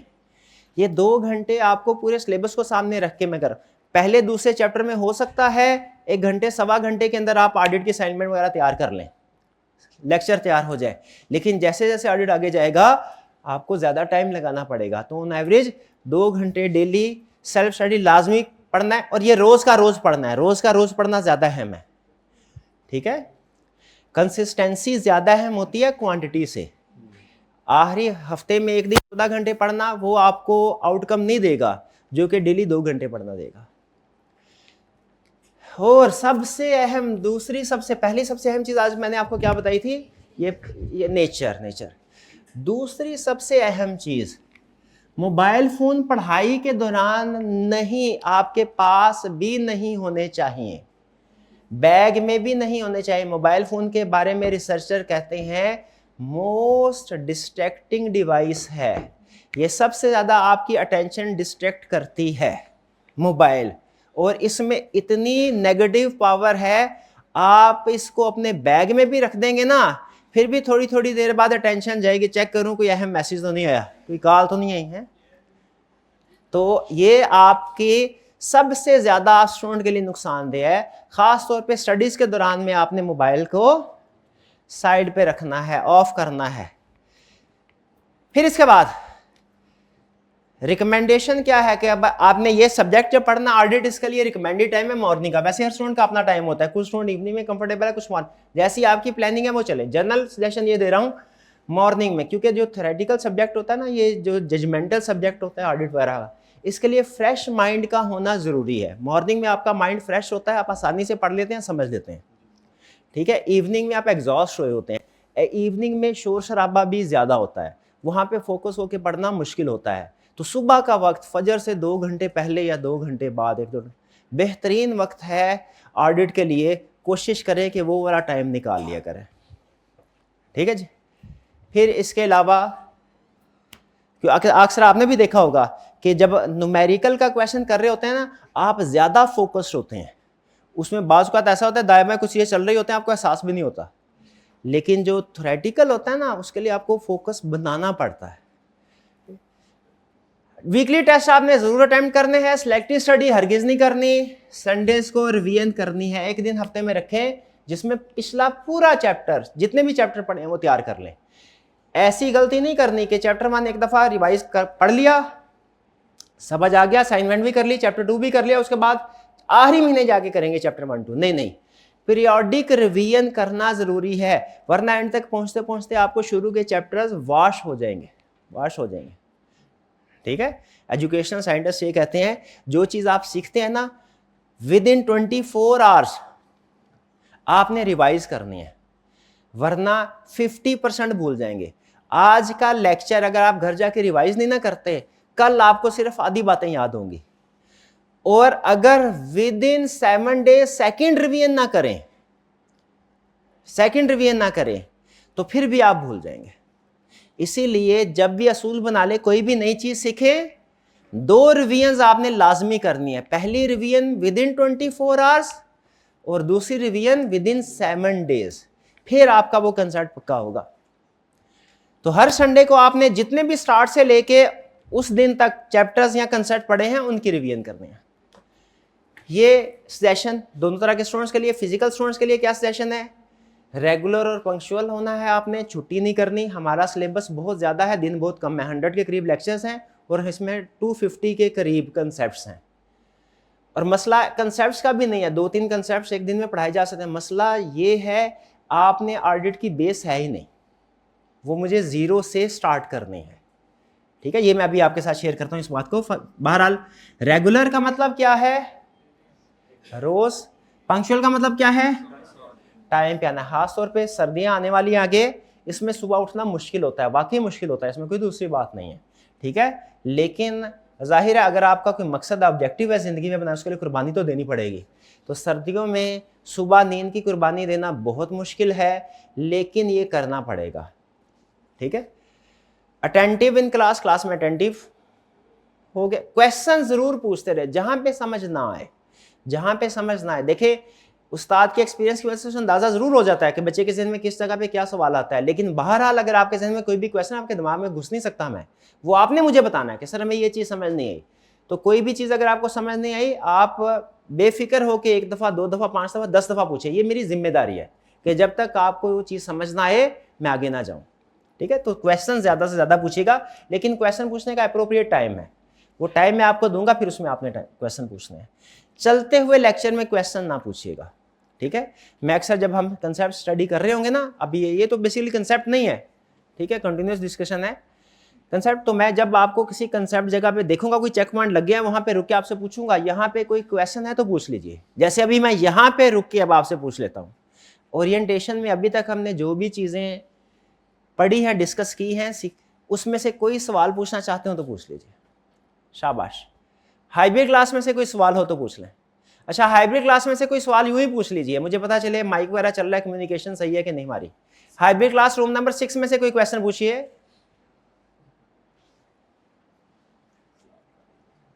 कुछ पूछ लें, क्लास का टाइम ही पूछ लें भाई, कुछ नहीं पूछना तो जी। हाइब्रिड क्लास रूम नंबर 6 कोई है जी?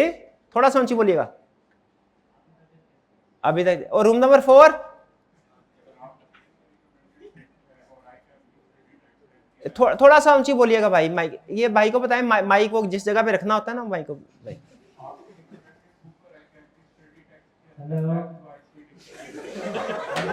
नहीं दोनों ना इकट्ठे पूछे, पहले रूम नंबर 4 में से भाई पूछ ले, रूम नंबर 4 में से। अल्हम्दुलिल्लाह मेरी तबीयत ठीक है। रूम नंबर 6 में से पूछ ले क्वेश्चन कोई।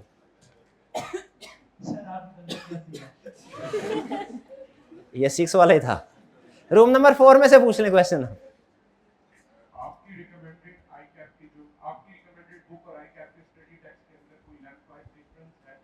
हाँ, क्वेश्चन इनका ये है कि क्या आपकी बुक, रिकमेंडेड बुक और आईकैप की स्टडी टेक्स्ट में लेंथ वाइज डिफरेंस है। ये अच्छे अल्फाज के साथ उन्होंने क्वेश्चन पूछा है। एक फर्क है कंसेप्ट वाइज, कंसेप्ट वाइज इंशाल्लाह फर्क नहीं होगा, यानी जितने कंसेप्ट आईकैप की बुक में है वो सारे कंसेप्ट आपको हमारी वाली रिकमेंडेड बुक में मिलेंगे, ठीक है। लेंथ वाइज डिफरेंस है, बिल्कुल डिफरेंस है। 2 डिफरेंसेस है, 3 डिफरेंसेस है, 3। पहला सीक्वेंस वाइज डिफरेंट है। आईकैप की बुक में कंसेप्ट्स का सीक्वेंस डिफरेंट है, हमारी वाली बुक में कंसेप्ट का सीक्वेंस डिफरेंट है। हमने कोशिश की है थोड़ा सा लॉजिकल सीक्वेंस के साथ स्टेप बाय स्टेप लेके चलें, ठीक है। दूसरा डिफरेंस लेंथ का डिफरेंस है। आईकैप ने बुक में ऐसी बात, देखें, एक बंदे ने आपको सारा कुछ सिर्फ किताब के जरिए से ही समझाना है, ठीक है, और एक बंदा है जिसने आपको किताब भी है जिसके पास, और जो आपके साथ इंटरेक्ट भी कर सकता है फिजिकली। जैसे मुझे एज टीचर आईकैप की बुक, आईकैप के ऊपर एक एडवांटेज है, क्या, आईकैप ने आपको जो भी मिसाल देनी है वो किताब में देगा तो आप तक पहुंचेगी, वरना नहीं पहुंचेगी।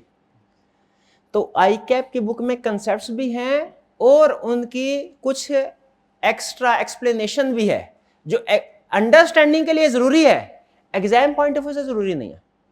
हमारा स्टूडेंट क्या कहता है हमें, सर मुझे तो वो बताइए जो मैंने समझना है और याद करना है।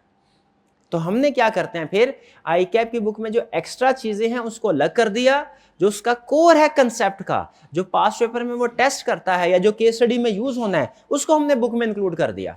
और फिर मैंने अपने ये जिम्मेदारी ले ली कि मेन कंसेप्ट तो आपको रिटर्न फॉर्म में दे दिया, बाकी जो एक्स्ट्रा एक्सप्लेनेशन आईकैप की बुक में है वो क्लास में ज़बानी कलामी सिखाऊंगा, ठीक है। देखिए आईकैप की लिमिटेशन है ना, वो आपके साथ मिलके आपको एक्स्ट्रा एक्सप्लेनेशन नहीं दे सकता, तो उसने उसी के अंदर एक्सप्लेनेशन डाल दी।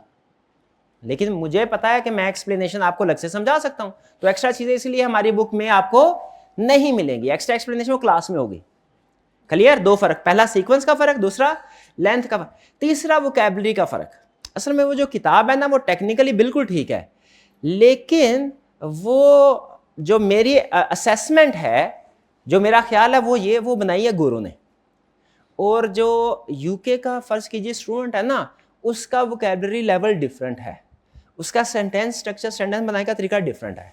हमारा जो स्टूडेंट होता है ना, हमारी चूंकि जाहिर है नेटिव लैंग्वेज थोड़ी है ये इंग्लिश, तो उस वजह से बाज़ औक़ात वोकैबुलरी में और सेंटेंस स्ट्रक्चर में फ़र्क आ जाता है। वो हमारा बच्चा उसको समझ नहीं पाता, जब समझ नहीं पाता तो फिर वो रट्टे की तरफ चला जाता है। तो हमने क्या किया, उसी कंसेप्ट को सिंप्लीफाइड वर्जन में कन्वर्ट किया है।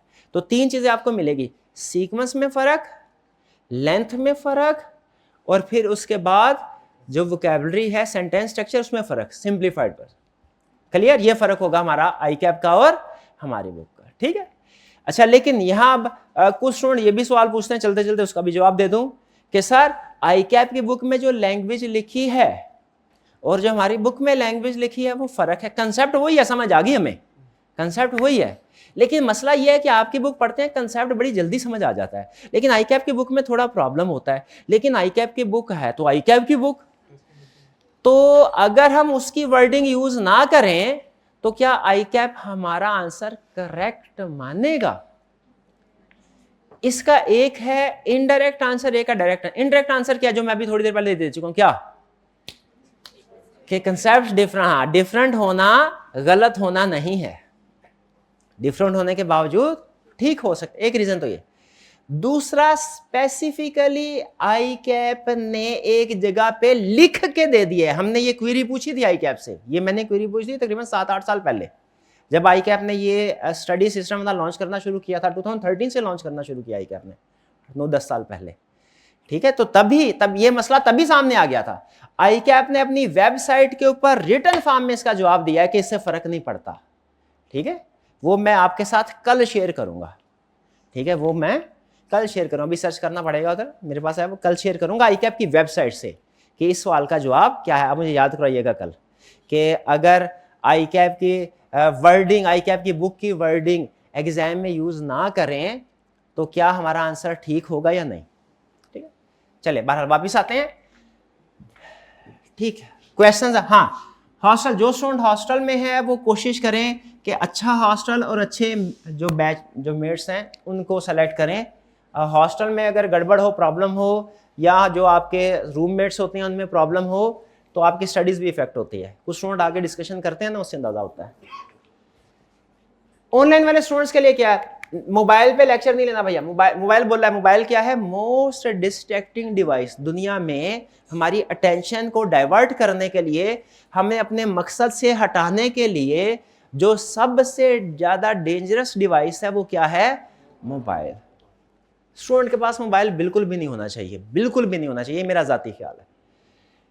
और फिर ऑनलाइन वाले स्टूडेंट्स ने लैपटॉप पे या कंप्यूटर पे लेक्चर लीजिए, रिकमेंडेड यही है, बाकी करनी आपने अपनी मर्जी कर ले, मुझे कोई मसला नहीं है। एक लेक्चर आपने डेली लेना है रेगुलर स्पीड के। लेक्चर ऑनलाइन स्टूडेंट्स में सबसे ज्यादा प्रॉब्लम बड़ी होती है पेंडिंग लेक्चर की, तो आपने हर रोज लेक्चर साथ साथ निपटाते जाना है, वरना ऐसा ना हो लेक्चर जब इकट्ठे हो जाए तो कवर करने के लिए स्पीड बढ़ा देते हैं। याद रखें, स्पीड ऑफ द लेक्चर और अंडरस्टैंडेबिलिटी ऑफ लेक्चर, इन दोनों में इनवर्स रिलेशनशिप है। स्पीड ऑफ द लेक्चर और अंडरस्टैंडेबिलिटी में, क्योंकि हम कोई मूवी तो नहीं देख रहे, हम टेक्निकल कंसेप्ट, टेक्निकल सब्जेक्ट सीख रहे हैं। सब्जेक्ट सीखने के लिए सिर्फ इंफॉर्मेशन का सुनना काफी नहीं है। मूवी वगैरह देख रहे हो ना, सिर्फ सुनना और देखना काफी होता है, अमूमी तौर पे मूवीज को समझने की जरूरत नहीं होती। लेकिन लेक्चर जो है ना, टेक्निकल चीज आप सीख रहे हो, समझने की भी जरूरत है, साथ साथ प्रैक्टिस भी करनी है, लिखना भी है, नोट भी करना है। तो इसीलिए जितनी ज्यादा स्पीड, हमारे माइंड को टाइम चाहिए इंफॉर्मेशन को प्रोसेस करने के लिए, कैप्चर करने के लिए, रिटेन करने के लिए। जब आप उसे वो टाइम नहीं देंगे तो वो इंफॉर्मेशन सही तरीके से पिक नहीं कर पाएंगे। इसीलिए लेक्चर्स जो है वो आपको रेगुलर स्पीड के ऊपर ही लेना चाहिए। ठीक जी, नेक्स्ट। एक दिन में कितने लेक्चर लेने हैं? एक दिन में एक लेक्चर, बिल्कुल। अगर आपने स्टार्ट से ज्वाइन किया है, अगर रिजल्ट के बाद किसी स्टूडेंट ने ज्वाइन किया है, अच्छा एक चीज ध्यान में रखिएगा, फ्रेश स्टूडेंट जिसने पहली दफा ऑडिट पढ़ना है ना, पहली दफा, जिसने इससे पहले ऑडिट का एक लेक्चर भी नहीं लिया हुआ, वो हमेशा स्टार्ट से ही स्टार्ट करे, रिजल्ट के बाद से स्टार्ट ना करे। रिजल्ट के बाद जो पहली दफा ऑडिट पढ़ रहा है वो बहुत रिस्क पे है, रिस्क पे है।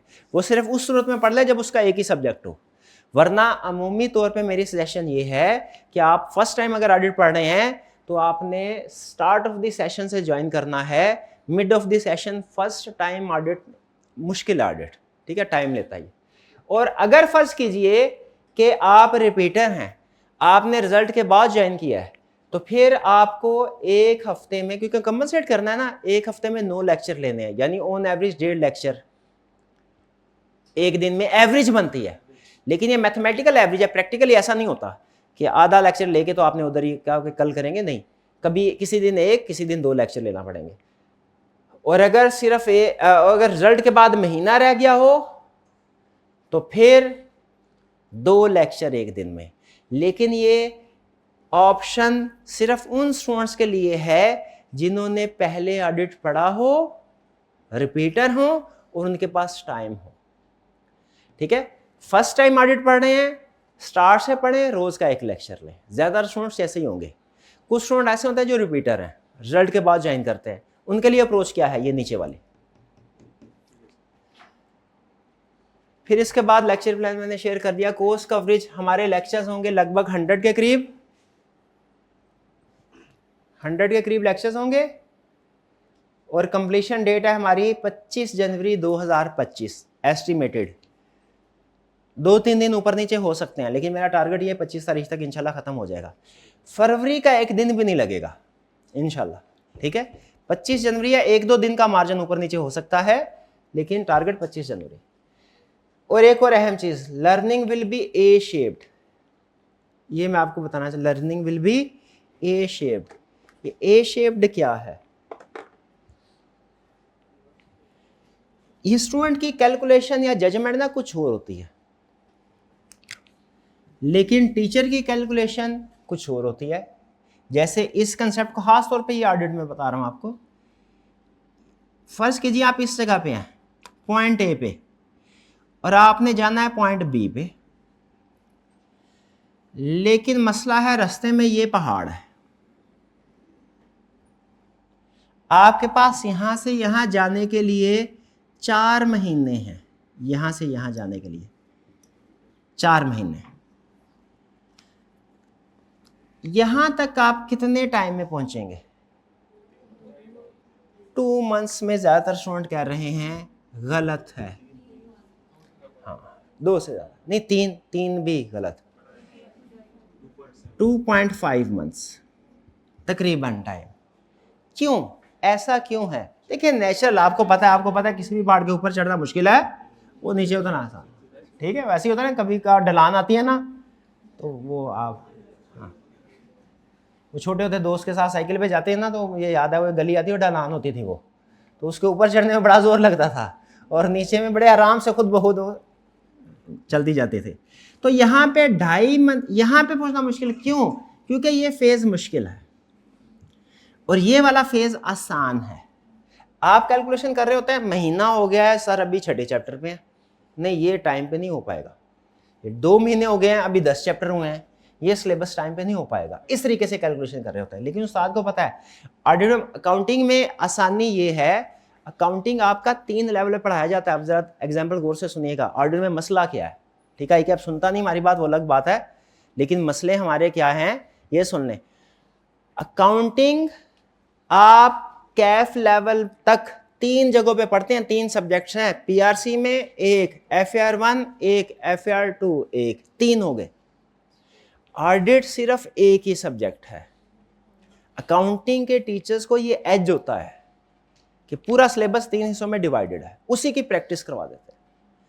ऑडिट में अगर देखें ना, तो जो लेवल ऑफ अंडरस्टैंडिंग है वो तकरीबन उतना ही है जितना अकाउंटिंग आपको जिस लेवल पे लेके जाती है ना, IFRS कवर करते हैं आप, ऑडिटिंग के भी स्टैंडर्ड है, ISS international standard on auditing, वही आप पढ़ रहे हैं। ठीक है, लेकिन उसके लिए सिर्फ ICAP ने एक सब्जेक्ट रखा हुआ है।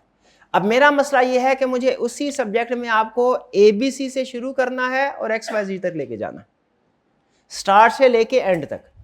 FAR2 में आपकी बेस ऑलरेडी बनी हुई है, बहुत से टॉपिक्स की अंडरस्टैंडिंग आपको ऑलरेडी है। ऑडिट में ज्यादातर स्टूडेंट्स ने एक लफ्ज भी नहीं पढ़ा होगा इससे।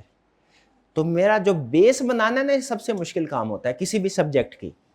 तो मुझे ना सिर्फ ये कि इस सब्जेक्ट में बेस बनानी है, बल्कि उसके बाद आपको एक्सपर्ट लेवल तक लेके जाना है। और ये सारा काम मैंने सिर्फ एक ही कोर्स में करना है, कैफ में, जिसके लिए मेरे पास 100 लेक्चर्स हैं।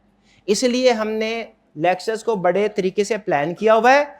लेकिन हर लेक्चर में आप नोट कीजिएगा, इंशाल्लाह हमारी कोशिश होगी क्लास में 1 मिनट भी ज़ाया ना करें। आपने भी कोशिश करनी है कि एक छुट्टी भी ना कीजिए। एक छुट्टी भी की ना, तो जब तक वो चैप्टर चल रहा है आपको उसकी कमी महसूस होती रहेगी, कुछ ना कुछ चीजें ऐसी होंगी जो आपको समझ में नहीं आएंगी। ठीक है, तो ये learning will be A shaped, पता चल गया आपको। हमारे जो 50% सिलेबस है वो अभी बता रहा हूं, क्योंकि एंड में आप ये ना समझे कि सर एंड पे आप भागम भाग कर रहे हैं। शुरू के 12 चैप्टर्स जो थे, 11-12 चैप्टर्स, वो आपने 2.5 महीने लगा दिए और एंड में 11-12 1.5 महीने में लगा दिए। ये आपने सही प्लानिंग नहीं की। सही प्लानिंग ये होती कि आपने 2 महीने में 50, ऐसे मैथ नहीं चलता। रियल लाइफ में कुछ और प्रॉब्लम्स भी होते हैं, तो ये चीज ध्यान में रखिएगा। हाँ, एक और भी है रीजन क्या कि बाज़ औक़ात लेक्चर में चलते चलते कुछ कंसेप्ट ऐसे आएंगे जो कि एडवांस चैप्टर से रिलेटेड है, तो मैं एडवांस चैप्टर्स का कंसेप्ट जो है वो भी उधर ही बिल्ड कर दूंगा। यानी बहुत से टॉपिक्स ऐसे होंगे वो हम ये पढ़ रहे होंगे यहाँ पे, लेकिन उनमें यहाँ वाला कंसेप्ट भी डिस्कस हो रहा होगा बेसिक। इससे क्या होगा, फिर एंड पे आपको हेल्प मिल जाएगी। चलिए, ये तो था जी हमारा ओरिएंटेशन। यहां तक कोई क्वेश्चन पूछना चाहते हो तो पूछ ले जी।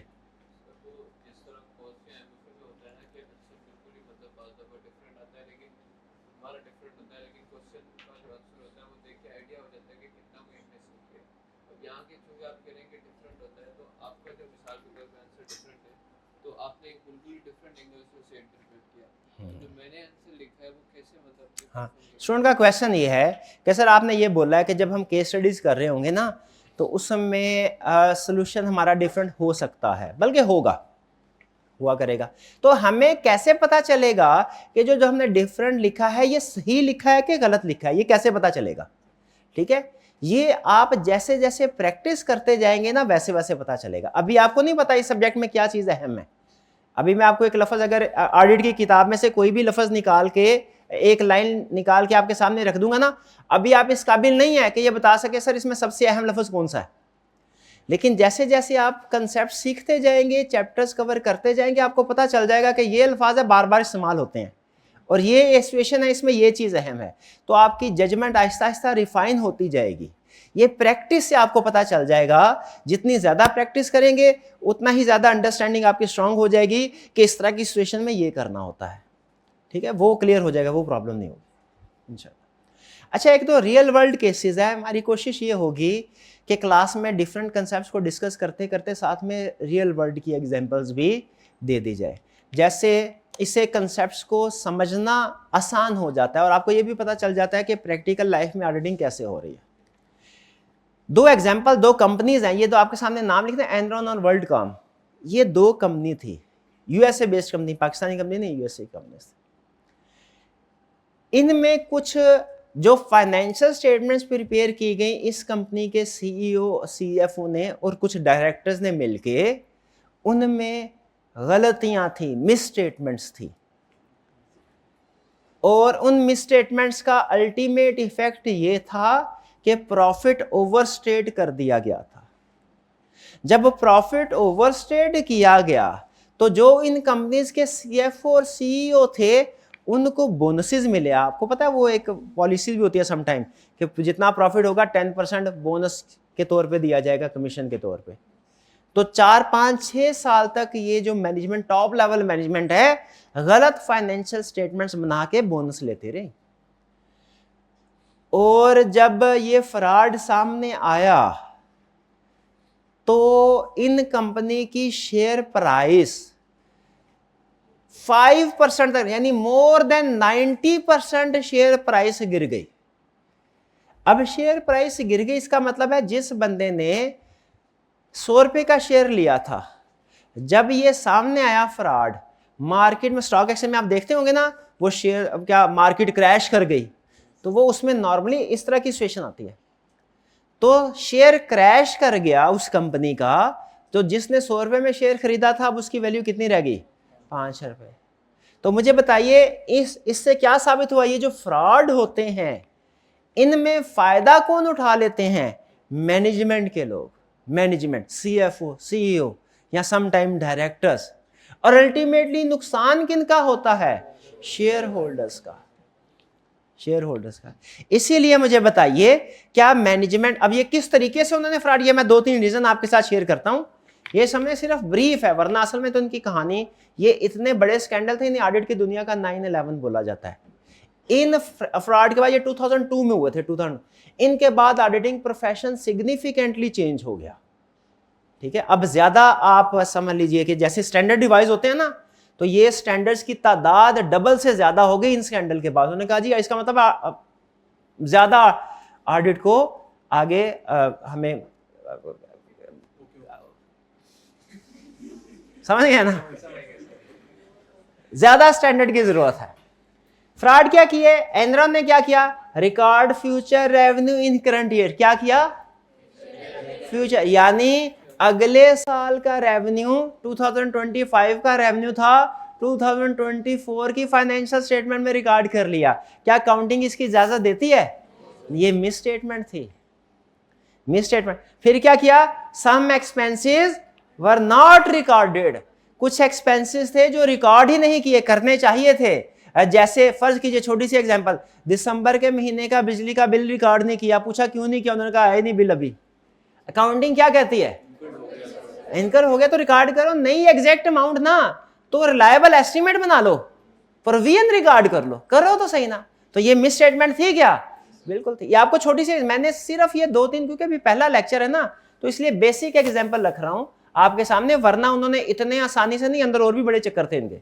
बहरहाल, लेकिन मेन ये टाइप्स ऑफ मिसस्टेटमेंट थी। वर्ल्ड कॉम में उन्होंने क्या किया, reclassified operating expenses as capital expenditure. अब आप में से जिन स्टूडेंट्स ने वो कैपिटल रेवेन्यू एक्सपेंडिचर वाला टॉपिक पढ़ा हुआ है, पढ़ा, कितने स्टूडेंट्स ने नहीं पढ़ा हुआ? तो आप मुझे बताइए, अगर रेवेन्यू एक्सपेंडिचर को कैपिटल एक्सपेंडिचर बना दिया जाए, प्रॉफिट पे क्या फर्क पड़ता है? ओवरस्टेट हो जाता है, वो एसेट में चला जाता है एक्सपेंस की बजाय, प्रॉफिट बढ़ गया, वो बाद में बिलियंस की रिवर्सल पड़े। ये मिसस्टेटमेंट थी, प्रॉफिट बढ़ गया, उनको बोनस मिलते रहे। और फिर ओवरस्टेट रेवेन्यू को ओवरस्टेट कर दिया, ये फ्रॉड थे। अब बताइए, मैं और भी बहुत से तरीके हैं मिस स्टेटमेंट के, क्या जब इस तरह की मिस स्टेटमेंट फाइनेंशियल स्टेटमेंट में होंगी, बाद में सामने आएंगी, तो क्या प्रॉफिट रिवर्स नहीं होगा? प्रॉफिट रिवर्स होगा तो शेयर प्राइस गिरेगी नहीं? गिरेगी। तो फिर उस वक्त, जिस वक्त फ्रॉड आइडेंटिफाई होता है ना, उस वक्त जो जो शेयर होल्डर होता है वो डूब गया समझे। अच्छा, आखिरी सवाल, इसका जवाब आपने मुझे कल देना है, बहुत ही टेक्निकल सवाल पूछने लगा हूं, बहुत ही टेक्निकल सवाल। ये एक मिस स्टेटमेंट है एनरॉन में हुई, जो record future revenue in current year, और ये एक मिस स्टेटमेंट है वर्ल्ड कॉम में हुई, ओवरस्टेटेड रेवेन्यू। बज़ाहिर दोनों एक लग रहे हैं, इन दोनों में फर्क क्या है? ये कल आपने मुझे, आज सोचना है और कल आपने मुझे ये फर्क बताना है। क्लियर जी? यहां तक कोई क्वेश्चन पूछना चाहते हो? अच्छा, ये आप लोगों को माइंड मैप शेयर किए जा रहे हैं। माइंड मैप क्या है? माइंड मैप है एक पेज के ऊपर पूरे चैप्टर की समरी। माइंड मैप क्या है? एक पेज के ऊपर पूरे चैप्टर की समरी, और वो डायग्राम फॉर्म में, ठीक है, सिंबल्स को यूज कर, फ्लो चार्ट की शक्ल में, फ्लो चार्ट की शक्ल में, ताकि रिवीजन करते हुए आपको आसानी हो। तो ये अभी आप ले लीजिएगा, अगर किसी स्टूडेंट को आज ना मिल सके तो वो कल अवेलेबल हो जाएगा। आज का लेक्चर यहां पे खत्म करते हैं। अल्लाह हाफिज।